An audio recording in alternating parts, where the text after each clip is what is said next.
Our guest today, guys, is a board game creator, Michael Langton. I found him through Twitter and all that stuff, and I can't wait to talk to him because I love board games, and I've always wanted to get into D&D. I've played a lot of Munchkin, which is like a light version of that, of course, and I really want to talk to him about. He actually created a game, so you can go check out his website. I'll leave a link for that here. Gameswithteeth.com. It's a very apt name. And over there you can find his game Misdirection, which looks to be some kind of Munchkin type situation, which we're going to talk about what his game is and all that stuff in a little bit. And also about games in general, a little bit about life as always. So with that, let's get our guest lined up. Hope everybody's excited and ready to go. Dano, you're looking forward to this? Hell yeah. This is going to be a good one. Also, he's from Australia, so it's 11 p.m. for him. Please give him thanks for doing this at that kind of weird time. I really appreciate it as well. And let's see if he's ready to go here on his end. It's been good to get back in the swing of the interviews. We had a brief hiatus because people kind of had to cancel a few times. And looks like he's ready, so we're going to go to a quick intermission and we'll be right back with today's guest. Also, Key, thank you for the 30 months in a row. We need bigger and better loyalty badges now that we're having some of these old timers. We'll be right back with our guest, guys. Don't go anywhere.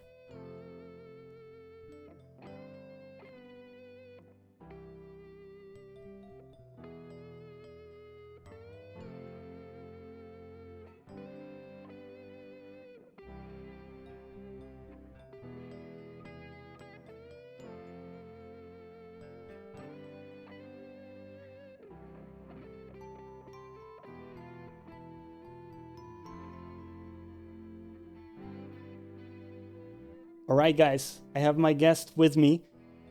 I give you Michael Langton. Welcome to the Gamer Life podcast, my dude. How are you doing? I'm good, mate. How are you? I'm fantastic. I'm glad we worked out all the time zone and all that. So it was a bit complicated. Yeah. It's why I've got this, because I've been up since 5:30 in the morning and it's, 11 o'clock at night. So you got the full momentum of the day there. Before you, and I have it ahead of me, so it's an interesting dynamic. But it's an average day, mate. Just go to bed. Nothing exciting happens. Yeah. Tob, welcome back. Okay, so dude, first of all, you make board games. That's amazing. How long have you been doing that for? I've been designing games for probably about 4 or 5 years now. I've only published one. Through Kickstarter. I saw there was a Kickstarter, yeah. If you hear something, my cat, I've got a kitten. Lovely. This is a cat-friendly stream. I also have my cat Basil often disturbing us. She's batshit crazy, so... Oh, she's lovely. I see she's got that, like, a striped thing going on. They seem to be very lively, don't they? The ones with stripes. I think it's something in this. Okay. I've got a black cat, and he's lazy as, and I got a young kitten that's about 3 months old, and she is insane. She's the polar opposite of the old guy. Did they get along, both of them? Nah, he hates her. Oh no! But she just wants to play, and he never played with anything, so he just whacks her one really hard. But she loves it. She comes back for more. Chill. Yeah, a healthy kitten, exactly. So. Yeah. Dude, I want to talk about your game a little bit, but then also other games, and I guess like where you draw inspiration from and all that. So let's start with your shit, because you've published your own game, Misdirection, right? So people can go check it out at your website, gameswithteeth.com. There you go. Oh, you can actually, showcase it. Awesome. Yeah, beautiful. So hell yeah. For those listening to the audio at home, this is no use to you. It's I'm holding something up to the camera. Right, so it's a box with cards, basically, right? So it's a card game. Did I get the right impression that it's a sort of Munchkin style How would you describe it? I guess give us the sales pitch. You've done this a When it lot, was probably. Yeah, I've done it a lot, but I've done it a long time ago. So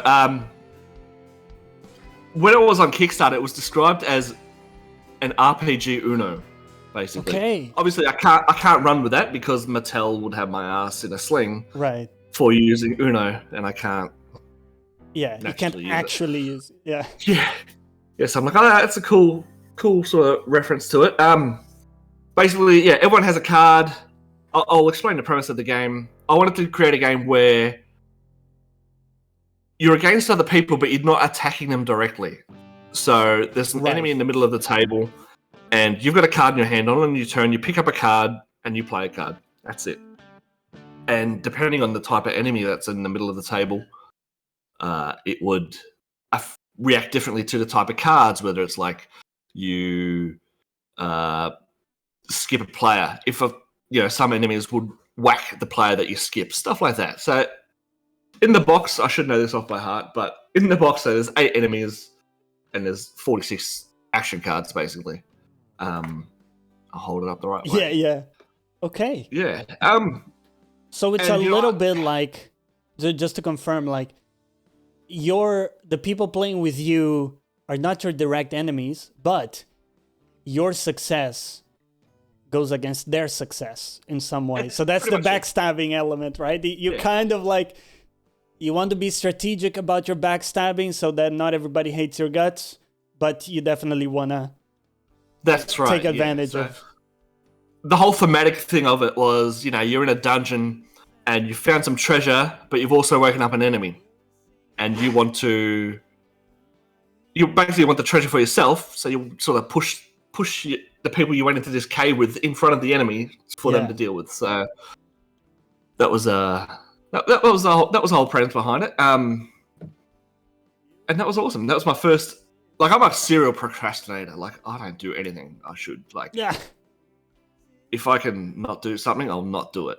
So to me to actually finish something, it's huge. Like, it's really huge. Yeah, it's a big deal, right? I guess maybe you can tell us a bit about the process behind like Kickstarter, what it takes to actually get a project funded there, because everybody sees the success stories where, we could name some as famous as Star Citizen, but there's also smaller ones where people just flock to the project and it all just works out. But for you, how did it start? Because when you put that on Kickstarter, you need to do a whole bunch of, I guess, PR to get people to even look at it, right? How does that even start? That's the hardest thing. Like, right. There's just so many communities about board games, I needed, so for my campaign, I needed $16,000. I worked out I needed $16,000 to create it and then ship it. So I wasn't gonna. So with larger projects, so if you see like a game like this, okay, this is a game called Moonrakers, which is a Kickstarter. This was a huge Kickstarter. So they made it. Then they shipped it to different distribution hubs. So one in Australia, one in the US, and one in Europe. Yeah. And that would work for a game like that, a big game like that. But for a game like so small for this, it's not going to work because it's tiny. It's not worth shipping this on pallets. Gotcha. So I shipped it directly it was manufactured in China. So I shipped it directly from China, which cut down the costs, which was handy. So I kept it it was about $10 for a copy of the game. Right.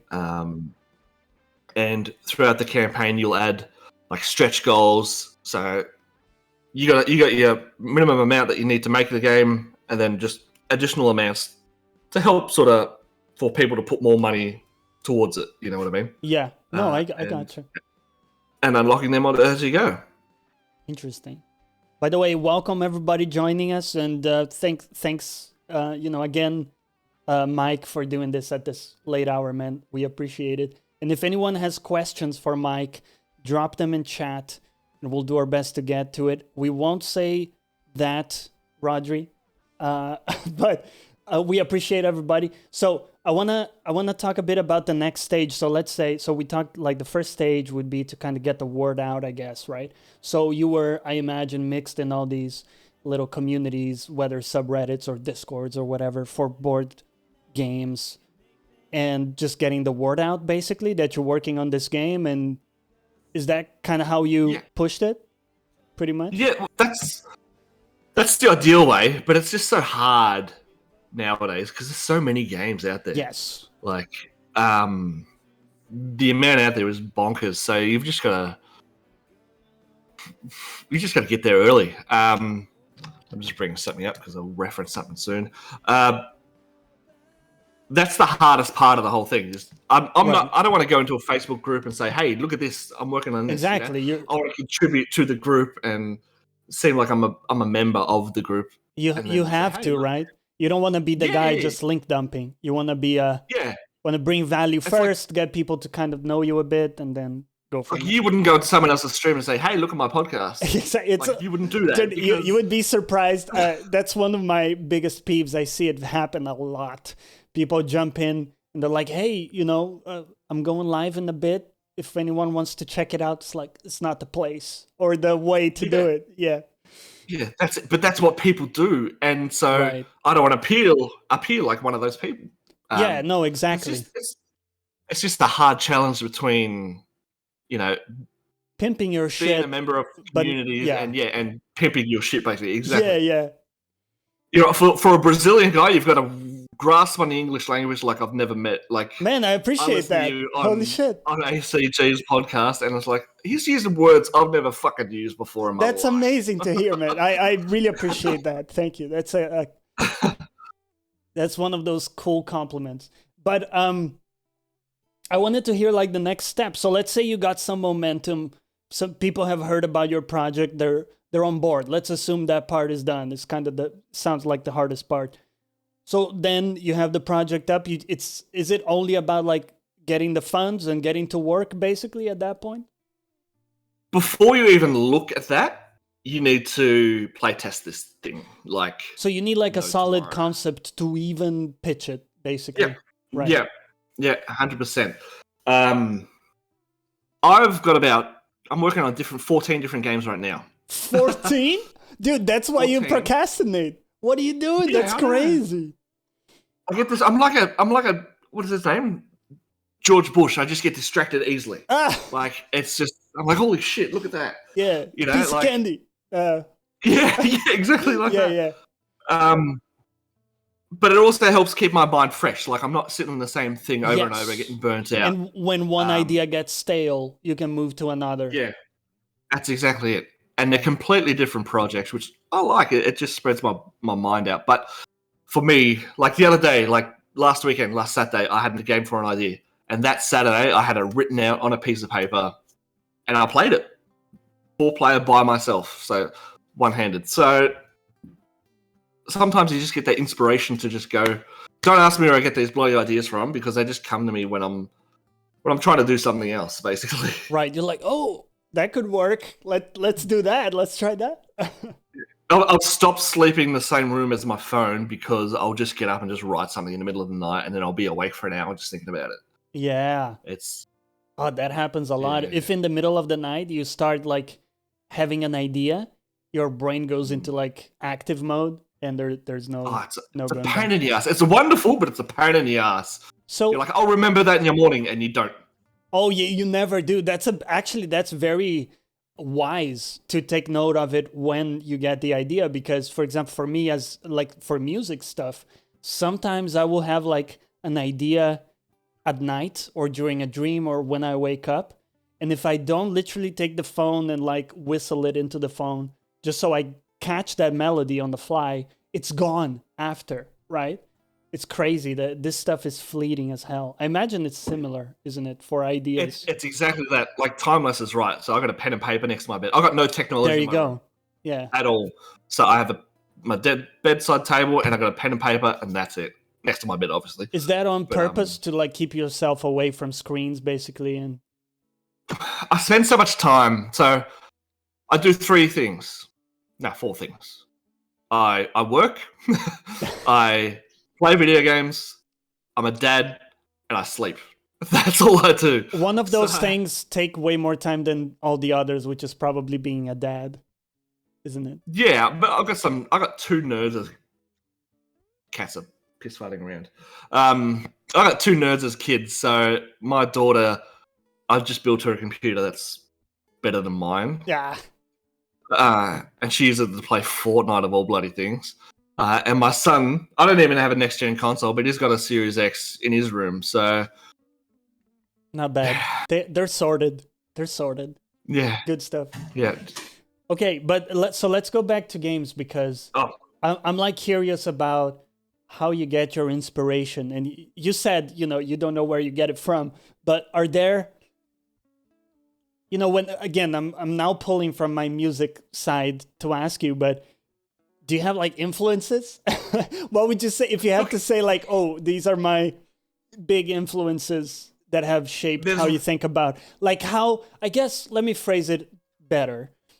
Do you have a benchmark for what a good board game is, and what would that be? Do you have like a game that you compare others to in some way? No, and that's probably the worst you can do is compare yourself to another designer. Like, I design by thinking of a mechanic first. So this mechanic in this game was pick up, put down. Yes. That's it. And sort of inadvertently fighting each other. Well, I don't know why I'm doing this. Oh, yeah. But, yeah. Inadvertently fighting each other. So I wanted to know how I could do that. And I thought, all right, well, have an enemy and then have him react to what the players do. That was the main thing. This last game, this new game that I did last weekend, that I'll probably whip out tomorrow and have it fiddle, is completely different. So you're all part of a kingdom, which is fantasy theme, which is completely original in board games. I don't know if you've noticed. Never been done before. Yeah.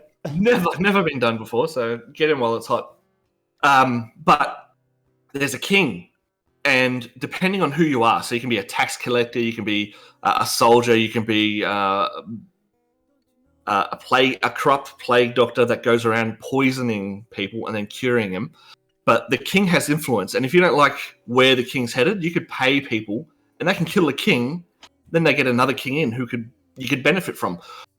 So that was the whole theme behind that one, was sort of manipulating the world to your advantage. That's my next game, basically. Don't copy it, you bastard. Right? Yeah. You heard it here first.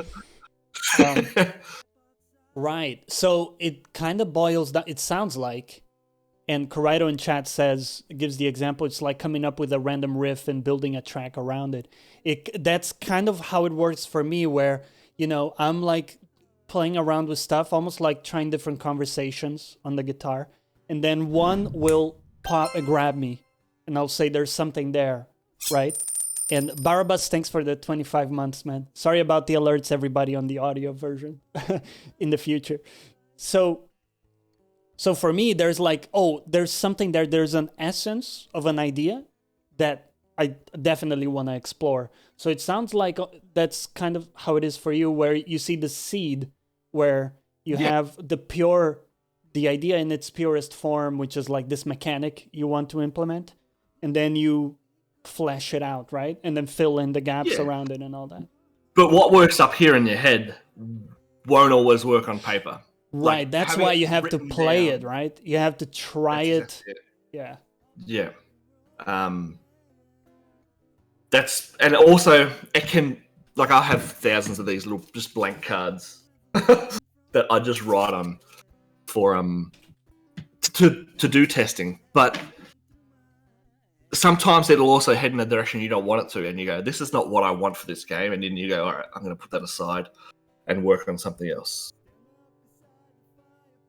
Mm-hmm. But you referring it to music, I got no idea. I'm musically retarded. I tried to learn guitar once, and I've got like 5 thumbs, so I don't understand how it works. No, but it's interesting because I'm seeing a lot of parallels between your creative process and what I go through, which is interesting. I'll take your word for it. Yeah, no, I mean, and same with me. Likewise, I have no idea what it would take to make a game. When you play, let's say you got a concept, right? So, I got a fresh idea. The mechanics are kind of there. Let's try it out. So you put it on the board. Or, like, do you have some kind of makeshift board that you use to mock up stuff? How would you even play? Is it like on the computer? Pen and paper. Amazing. Yep. So it's all in your head, basically. You need to like keep it all in your head. I've got, I think it's about 40 pages long of just a Google Doc that just has all my ideas. Right. Like if Google were to shut down tomorrow, I'm fucked. Shit. I have a backup of that. So like, that's where all my ideas go. They go straight into a Google Doc. And then if it's good enough, if I keep thinking about it, I'll put it in its own document, design document, say, all right, this is the process, storyline, and then break down components, stuff like that. Because it all comes to play. Like, manufacturing a board game is quite cheap.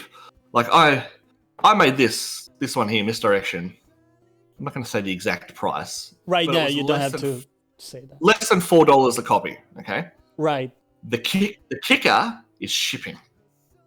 Yes. That cost me about and the upstart, $12? I guess the upfront cost of getting artwork done and all that stuff.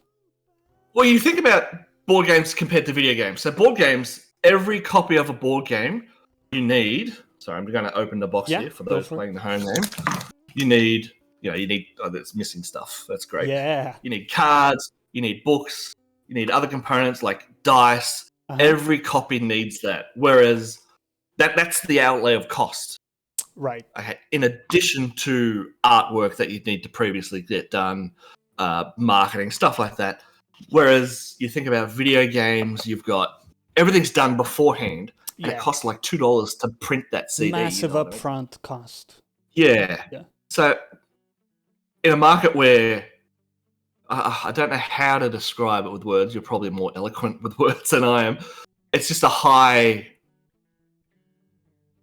I'm flailing my arms around because I've lost all my words. So the actual shipping is like the significant part. It sounds like getting that together, that logistics. And thanks to that lovely virus that surfaced last week, but I'm not going to name, our shipping prices have just up to quadrupled. Whoa! 4 times for containers to come from China to go to the US, Australia, and UK. And UK have been a pain in the ass because of Brexit. Right. You have to register for all that shenanigans. I just don't want to deal with that shit at the moment either. Yeah, because from a consumer standpoint, they look at your website and they just see the final price tag, right?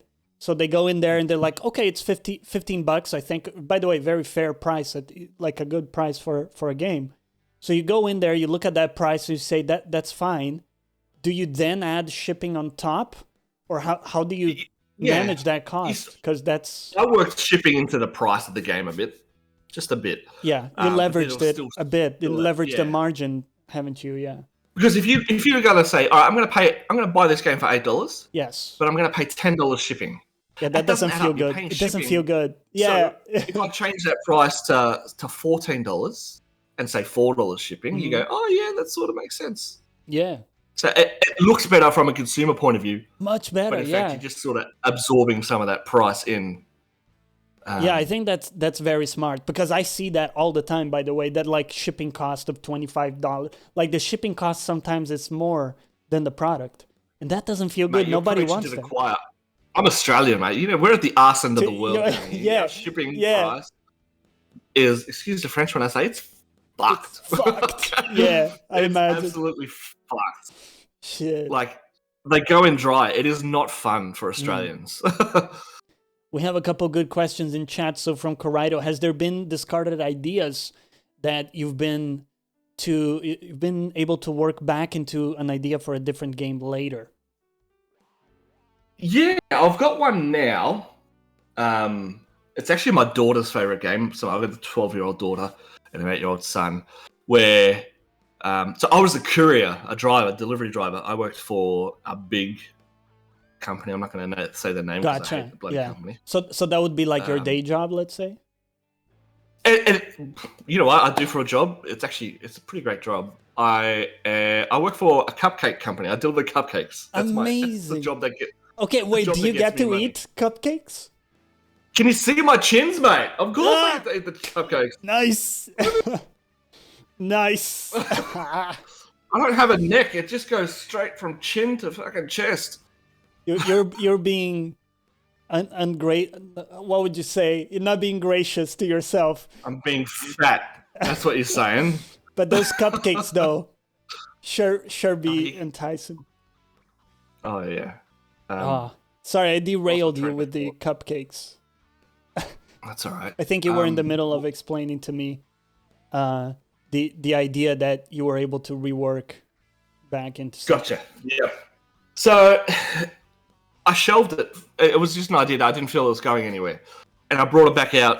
You know, it's probably got shelved for 2 years. I'm in R-ing if I should bring it to market now because it's very similar to a product that's already out.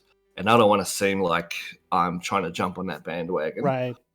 Given it's a completely different theme, you know, it's about you getting colored cubes, which we call freight, and then putting them on cards to fulfill those cards, and then you cash in those cards for points, basically. Yeah. That's it. Mm-hmm. But the uniqueness of that is there's 6 colors, and your score is the highest score from your lowest colored card. So if you've got 6 red, blue, green, yellow, black, but then you got a 4 in white, your score is 4. Yeah. So it sort of pushes you to go through every color, basically. Try and branch out, if that makes sense. Okay. Yeah, that's pretty cool. And then Barabbas. Is that meant to be a Carrick emoji? That I don't think so. It does look like it a little bit. Shit. We need to get Don't that. tell him that, right? Don't tell him that. Yeah, I'll message him about that. Barabbas was also asking what do you think about the future of tabletop as more VR games are being developed, like Demio, Catan, Tabletop Simulator, and others coming out. Yeah, Demio seems awesome. So I've got a VR headset. I love it. I think it's great. It's just not for me.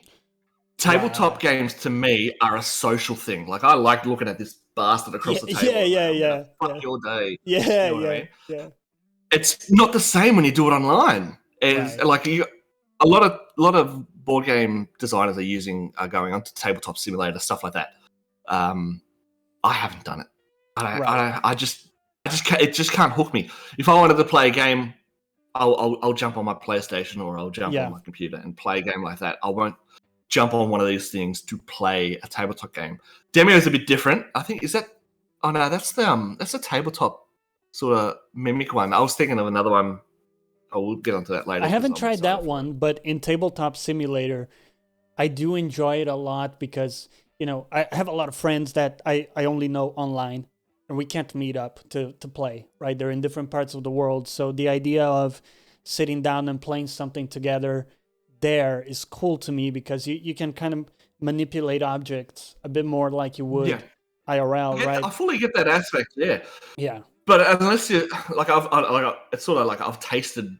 There is an element there missing for sure. Yeah, because there's nothing like, as you said, like pointing to someone or taking something tactile from the actual game and then, you know, like, I mean, that's the juice a little bit as well. And that's what board gaming is to me. Like to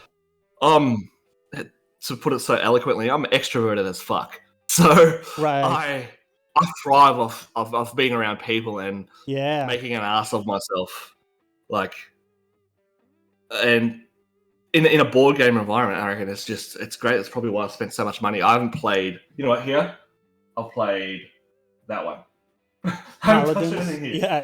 Yeah, Paladins, which is from a New Zealand designer. He's got a whole range. I've played that one. Yeah. Played that one. You know what I mean? Like, play that one with my kids. Like this one here, if you see, I haven't even touched it. I've played out of these 4, which is Kickstarters, I've played that one. You know what I mean? Like, wait, that's an actual book? Or no, they're board games. Oh, okay, those are boxes. Yeah. Yeah. So this is from an American designer. Okay. And it's made to look like a book. It's part of this series. So this is I just Deadwood. dropped It's got some nice everything. dice in it. Yeah, and it's set in Deadwood. I'm just going to bend down so you can see my bald spot. Yep. There's one set in Bristol for the Black Plague. There's one set in Salem for the witch trials. Another one set in Tortuga, which is probably my favorite one.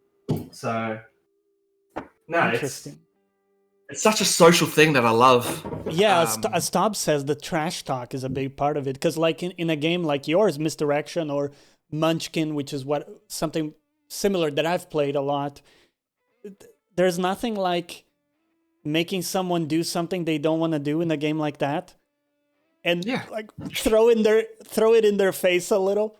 You gotta. I phrase it like shitting in someoran's breakfast. That's yeah. Right? Yeah. So you're ruining their whole plan, and that's what I love about it. Granted, it's not going to work with every group. Some groups will just play games like Euro games, which are games that are highly thematic, but they don't interact with each other. Right. That's not my thing. I don't play Euro games. I play area control where you're going to fight for areas. I play Dudes on the Map where you pay for more plastic than paper. You know what I mean? Yeah. Well, I did want to ask you about one game that I love. It's probably my favorite board game. It's Scythe. Have you heard about that one? Yep. So Jamie Stegmaier is an amazing designer. I follow him because his information that he shares is bonkers. Like, if you want to come into board games, you can do that tomorrow. Just reading his blog, he specifically comes out and he helps people. He guides people through how. And you know what? That's his full-time job. To me, the designer, the full-time job and publisher. He's a publisher now as well because there's a huge game at the moment. Well, it's been out for a few years now called Wingspan. Okay. He didn't design that, but Elizabeth Hargrove designed it, which is and it's about birds. You think it's just about birds. It's going to be boring as shit, but it has gone crazy. No, I've seen it on Amazon actually because it was very popular. So I actually know the game you're talking about because it's selling like hotcakes. So there's different sort of genres of board games, like different levels. Like that's a good entry level board game right there. But if we look at you go up to someone and go, "Oh, do you like board games?" You go, "Yeah, I love Monopoly." You go, "Okay." Right. Yeah, Monopoly gets a really bad rap. But you know what? I grew up playing Monopoly in the household. No, it's a lot of fun. It does take like days sometimes. Yeah. But and it can ruin families. Oh yeah. And flip the table and shit. So people sort of see, "Oh, you play Monopoly, you're not a real gamer."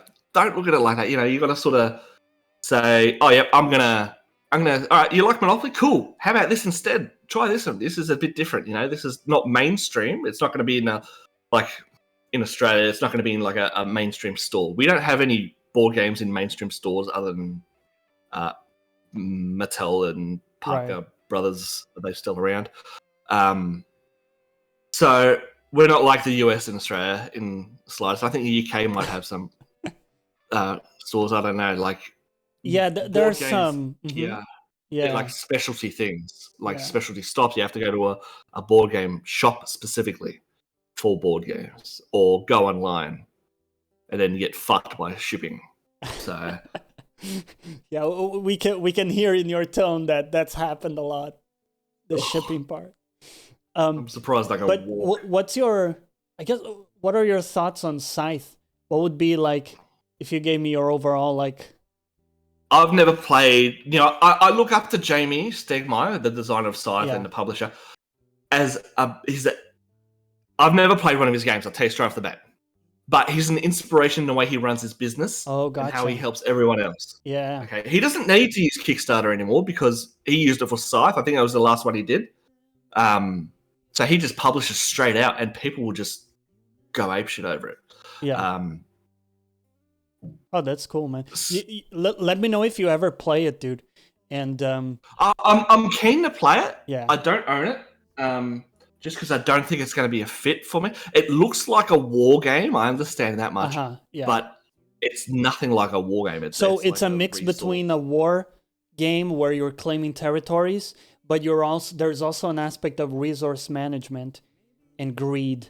So how heavily you go into the resource acquisition versus territory control and that kind of thing. So there's like a cool balance there where some games are all about the resource management and others all about the conflict, the war. Yeah. This is kind of like a mix, I would say. But if you look at that game on the shelf, you go, oh wow, it's a game about war. And there's mechs on the cover and shit. And Hell yeah. Then you get it home and you go, this is not what I thought. That's all I know. Like, yeah, exactly. It's got that steampunk vibe, I guess. Yeah. I think you got the inspiration from actually seeing an artist's drawing and then going from there. So you created a world of that, which is pretty great. Yeah, that's dope.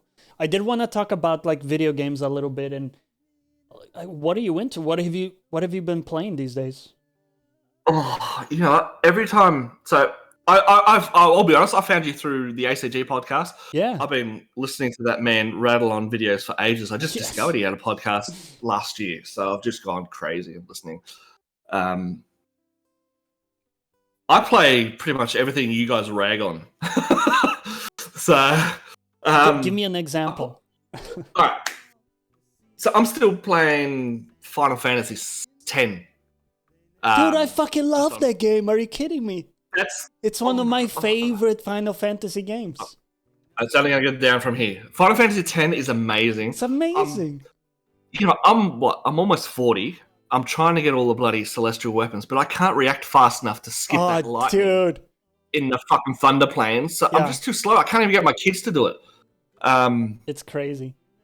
I've got to do the blitzball tournaments as well. Yeah, for Waka's bloody celestial weapon. I did all that back in the day on PlayStation 2. Was it PlayStation 2? It was PlayStation 2, wasn't it? Dude, I did all that. And then, same. And now it's like harder. Oh no, it's like... Yeah. I've gotten shitter.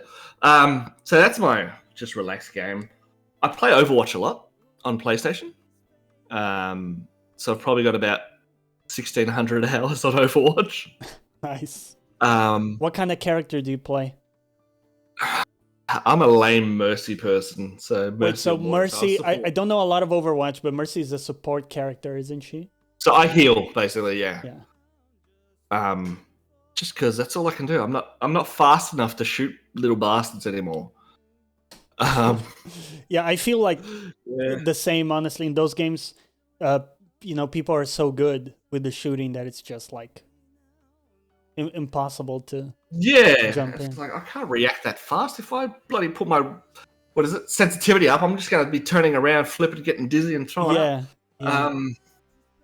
I still play like Modern Warfare. I like the Modern Warfare, that last one that they just released.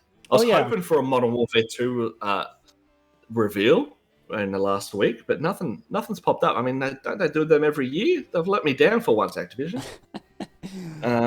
Yeah, they do solid campaigns. I do enjoy those. I play it multiplayer. I don't even touch the campaign.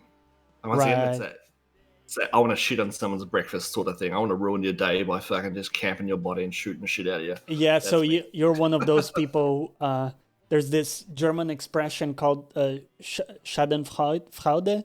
I don't know how to pronounce it, but it's the idea that you get satisfaction from other people's misfortune.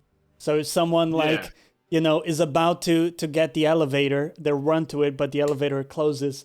You're like smiling in the background. Pressing that close button. Yeah. Sorry.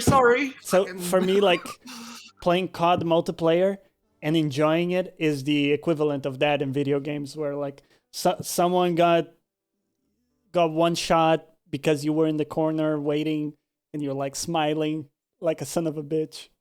I'll tell you what, though, my mum's never seen more action. Dude, bloody. Yeah. I don't know what it is with mothers. For some reason, that's the go-to. It's like either my mom really got around, or it's just a theme with. Mate, my family's fucking huge. Let's just say that. Yeah. And I recently started. You know what? It's a very different thing. I've recently started getting into Grand Theft Auto 5 role-playing stuff, which is awesome fun. It's just so much fun. I'm playing on a local server. So It's just bonkers. what are you role playing as? I just got promoted to federal police, so I'm a copper at the moment. Uh-huh. I don't answer normal shitty calls like traffic stops, stuff like that, but I do investigations and stuff like that. Okay. And the guys on the server actually set stuff up, storylines up, and it's just awesome fun. What? Like everything's I didn't know that. yeah. That's how deep it goes, huh? Like people are setting up really quests does. and Like stuff. I thought nothing of it when I heard about it. Oh, it's just someone pretending to do something on Grand Theft Auto. You just go whatever. But I watched some videos on YouTube from a guy named Bay Area Bugs, Right. who obviously from the Bay Area, and I think in San Francisco, and he did a whole bunch of videos 3 years ago on a server where he was either a copper or a criminal or a civilian. And it just looked like fun. So I went searching for it. I bought it for like $15. So I'm one of those guys that contributed to Grand Theft Auto staying on the charts. Yeah. I mean, I did have it on 360. I mean, then I honestly, bought it on dude, PS4. most of the friends that I know have either bought it at the very least once or twice or, even more. A lot of us have contributed to that. So 3 times. three times. The only game I've bought more than that is Minecraft. Oh, dude, don't get me started. I was playing some modded Minecraft with friends, and dude, it's so fun. But you have to play the friggin' Java version.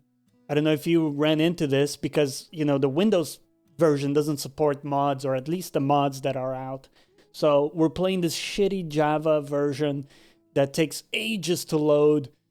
It has some beautiful looking shaders, but the shaders also take ages to load. It's a mess, but when it runs, it's awesome. The amount of stuff you can do in it.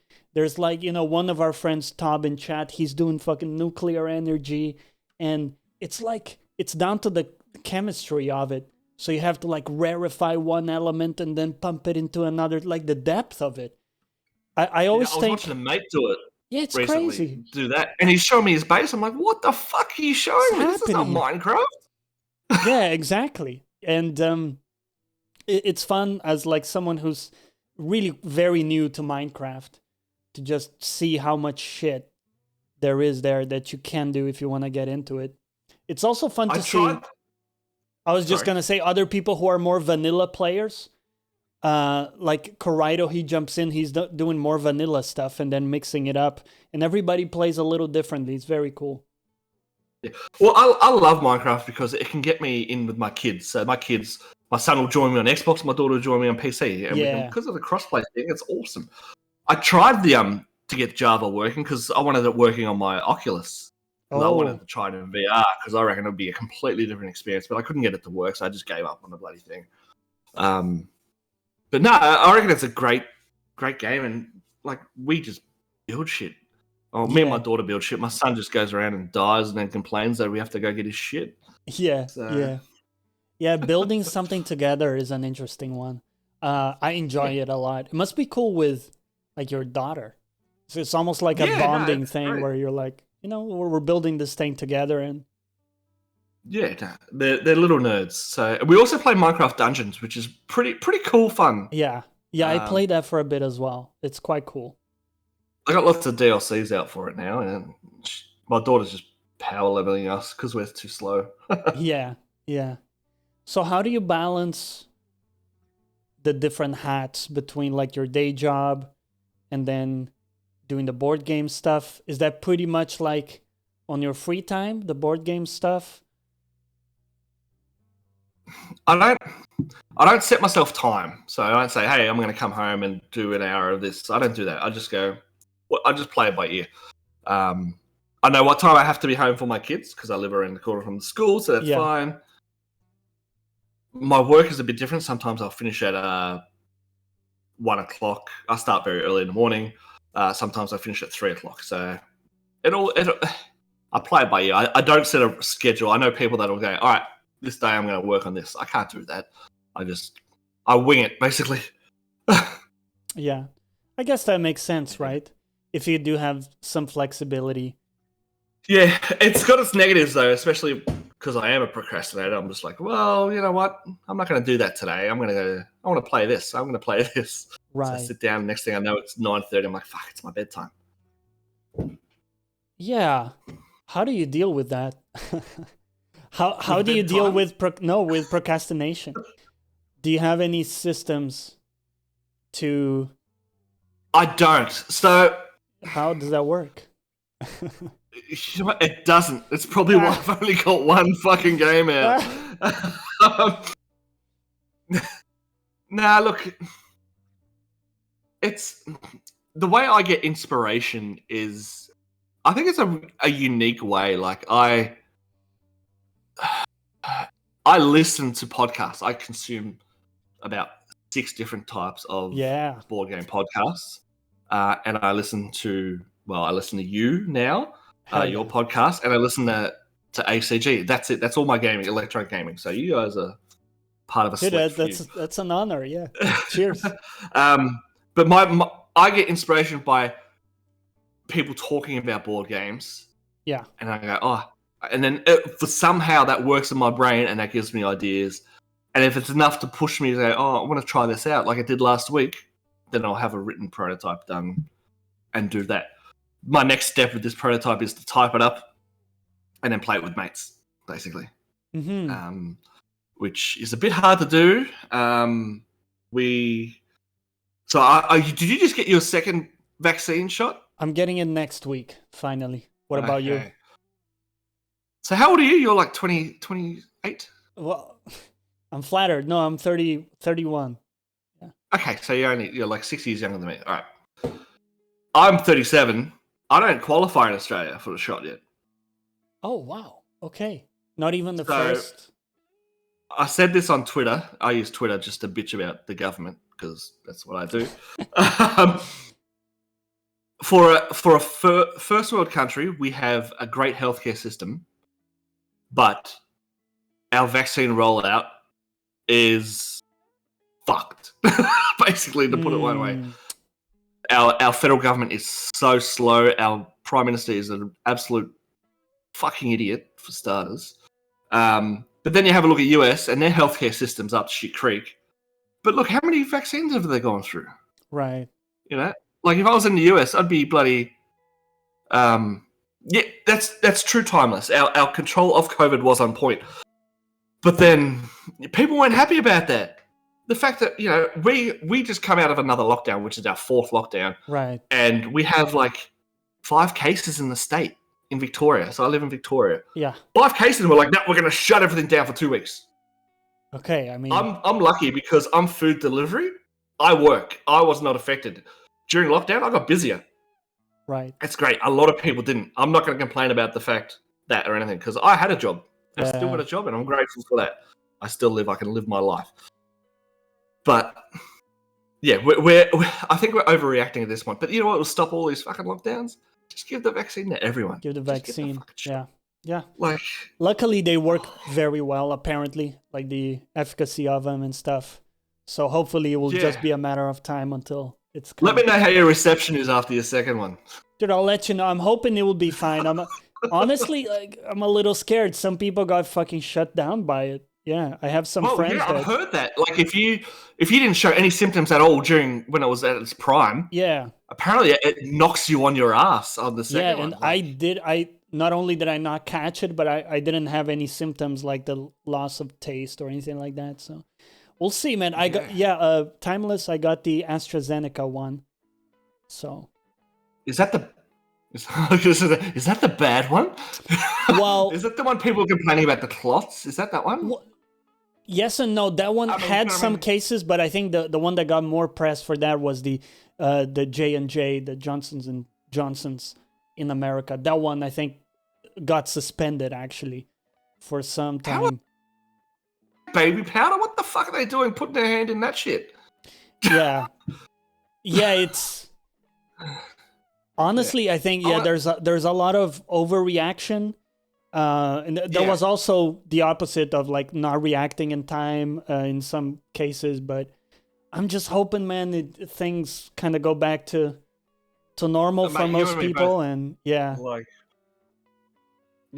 look, it's a whole this probably shows the worst of social media. This whole and look, Facebook's taken steps, and like they're like fact check your thing, but then I go, well, can I trust what Facebook is saying? Yeah. You're a private organization. You're not medical experts. Should I listen to your?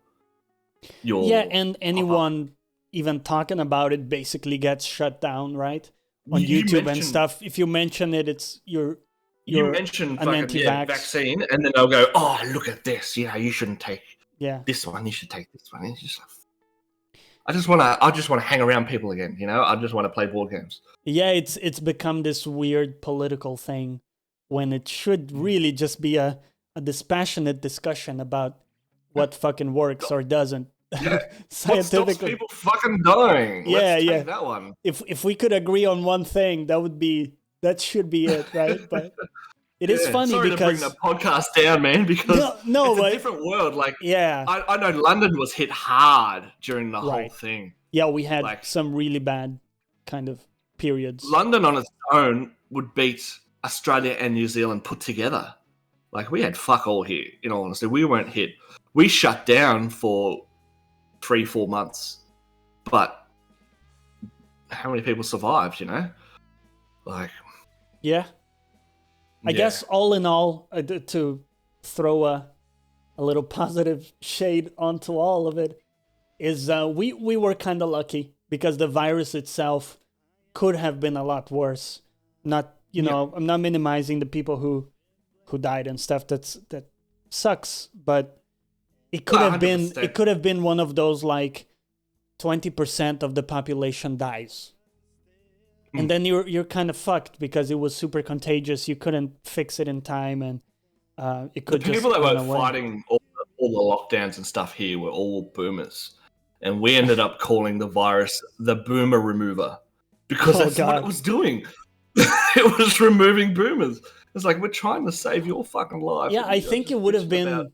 The reactions would have been very different if it affected younger people or kids even. Because if your 100%. Kids are dying, you're going to be like, we have to stop everything, right? Because the kids are dying. So maybe that was a part of it because it only affected people with comorbidities and stuff. Yeah, and people with, All right, let's talk about something fun. Yes. I did want to ask a little bit about your outlook on things. I guess this is a good segue. Would you say you're an optimist or a pessimist about just civilization in general? If you look at us, in the next century or so, do you view people? Just in the world, man? It's a big question. People? No, I'm a pessimist because we're sitting here squabbling on things. We're stupid. We don't look after where we are. We don't look after this planet. And then we go and, we're going to go to Mars. Fuck Mars. Look after this joint. We've got a planet. Let's not fuck this and then go to the next one and try and fuck that one. That's how I feel. Yeah. Unless it's Jeff Bezos, you can fuck right off. I have a love-hate relationship with Amazon because I'm aware of a lot of the shitty practices. And yet... I do love next day delivery. It is quite nice, I have to admit. We don't really have Amazon isn't that big in Australia. Wait. It's not huge. So when you want something random like a screwdriver, you don't just go to Amazon and hey, Jeff, next day. We have these huge shops called Bunnings, which are warehouses. Wait. It's called Bunnings Warehouse. Wait. So you physically go to a shop? Yeah, Mate, we have them in Australia. Dude, that's nuts. That's how forward thinking we are. That's crazy. Yeah. Obviously, I'm mostly joking. We also have them here, but a lot of us everywhere though. Yeah. So. A lot of us do rely on Amazon and others mostly, so it is funny. Australia hasn't got to the point where shipping is like that. The infrastructure is not there. Yeah. It's not, and whether we'll get there, I don't know. Australia is kind of like a mix of the UK and America. We sort of take the best bits of both It's now we're also a here. mix in the sense of like the size of it. You know, it's not quite as huge as. Yeah, It's big. It's Us cool huge, girls, though. it's big. It's huge, as she would say. But, Yeah. but like, for you, how is it to live in? You mentioned you're more or less in the Victoria area without revealing your private info. But like, how is it for you to live there? What kind of experience is it? Is it like a fairly like modern cosmopolitan place? So it is. So I live about 30 k's from the city. So 15 minutes in the car, I'm in the city in Melbourne itself. Okay. It's people think I love the perception of Australia that everything's trying to kill you, and that's we the ride stereotype. kangaroos to work. Yeah. Like, That's why I wanted to ask you, because that was probably not accurate. it's not from all the movies. Yeah. If you look, there's no real good representation of Australia in TV. I guess it's also like because it's so big. Nitro was saying in chat, it's the size of USA, but with 8% of the population. So it's very sparse compared to the US. But it is also very big. So I imagine that different regions will be completely different, where you can have a Melbourne or some like really big kind of population concentration, and then you can go to like some countryside. We're a prime example of sticking to the edges. So, like, if you have a look, all the cities around the east coast are all along the coast. Like from Queensland all the way to New South Wales, all the way. It's pretty much all populated all the way down into Victoria and then underneath. There's not much in the middle. It's a bit dry. Right. But, there's towns and stuff. People live there. I don't understand how they can live there because there's fucking nothing there. But I grew up in the city, so I'm used to the whole... Right, yeah. When I say city, I mean suburbs. So there's houses around. Right. We don't live on farms. So you're 20 k's to the shop, nothing like that. Uh-huh. So to the dismay of everybody in chat, you yourself don't run into kangaroos on a daily basis, right? No. Have you ever seen a kangaroo? Yeah. Okay, they're everywhere in the bush. In the bush, they're everywhere. And wait. What do you mean the bush? How far is that? That also sounds a bit obscene, but the bush. So this is where our language is going to differ so much, because that's like the forest, isn't it? We murder the language of the motherland. So not a forest. Forests are up in Queensland because they're more hot. They're hotter. So Queensland is a very humid place. Right. I live in Melbourne, which right now. Hey Google, what's the weather? In Werribee, it's 11 degrees and partly cloudy. Okay. Sunday, it'll be partly cloudy with a high of 13 and a low of 4. Man, it's 11. So it's okay. 11. Yeah, it's Do chilly. you guys use proper degrees? You don't use that made up shit in the US use? Oh, yeah, no. Yeah, the freedom that makes degrees. Absolutely no sense. Yeah. Freedom degrees. I like that. That's Hell good. Yeah. It just gave me my fucking suburb as well. So watch out, guys. Oh, shit. Don't worry about it. It's a big suburb. So, but you go up to Queensland right now. It's probably going to be in the mid 20s right now at midnight. And how far is that? All right. So if I wanted to fly to Brisbane from Melbourne, probably take about 2.5 hours. It's a giant distance, my dude. You're also flying. That was the first indication. Island. With the biggest island or the smallest continent? You pick. Oh, okay, gotcha. Yeah. Retard units. That's good. Yeah. Kick that guy. Some of those units, though, they use like gallons. Do you guys have that? Do you use like imperial units at all? The metric system for the win. Hell yeah.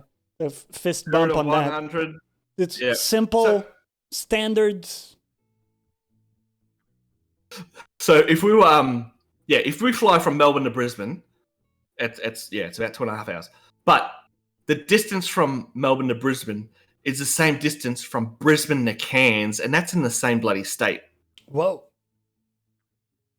So it's an interesting. I've never been out west. I've never been to Perth, so I'm Yeah. that way. Yeah, I had a friend from Perth. Yeah. Yeah. I've never been to Perth. I've been to every other state. Nothing down south. Tasmania, there's nothing there. So other than wet. would you say you've ever been to like a deep country area? Like deep bush? You mean just the bush? Yeah. Yeah, you go camping. Where do you go camping? You go camping in the bush. Yeah. Where So, there's like nothing, no power, you just camp on the ground. so do you run into like horrible mutated insects that are trying to kill you? Or was that What a also overblown in the movie I saw? Do you know what drop bear is? No. No? Okay. There's homework for you. Look up a drop bear and get back to me. Okay, All right, okay. I'll have to come back and see what you say. Okay, okay. Right. So Drop my bears guess are is a basically- big ass bear or something. It's a vicious koala Ooh. that drops on your head as you walk That under is it. terrifying. They're just But it's waiting not like real. a Dark Souls enemy. It's just fucking waiting. Yeah. Yeah.